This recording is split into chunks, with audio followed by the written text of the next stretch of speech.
Big news yesterday is the Feds lowered the Fed funds rate 0.5%.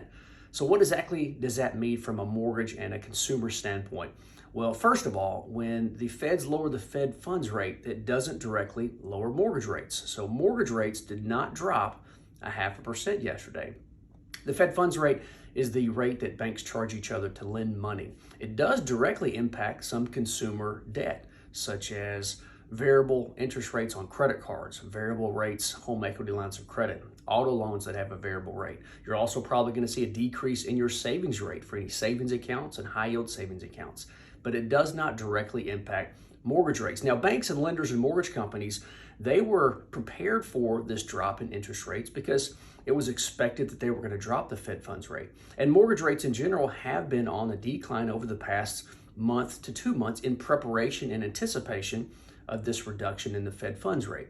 And it's expected that the Feds are probably going to drop the Fed funds rate at least 1 or 2 more times before the end of the year, possibly 2 quarter-point drops.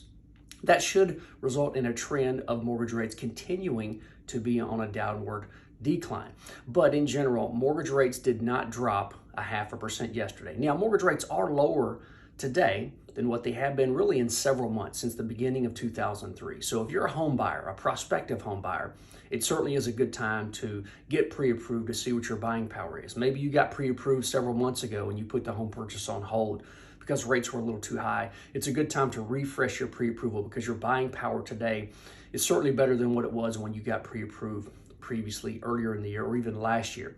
If you currently own a home, you purchased a home in the past 2.5 years, you probably have an interest rate that's higher than what it is today. So there's a good chance that refinancing is going to be something that's on your mind. But here's what I caution you. If you're a homeowner thinking about refinancing, you don't want to refinance too early because most economic experts are predicting that mortgage rates are going to drop at least another 0.5%, possibly a full percentage point over the next 6 to 12 months. You don't want to refinance too early. We're just at the very beginning of the downward trend of mortgage rates.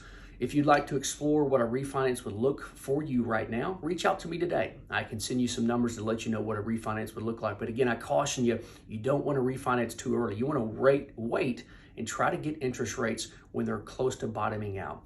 If you all would like some information about mortgage options to get pre-approved for a home purchase or a refinance, just want to know what rates are for your specific scenario, please reach out to me because interest rates are not a one-size-fits-all. Interest rates are variable depending upon your credit score, your loan parameters, the loan program, your property type, and I'd love to let you know what your options are. Take care.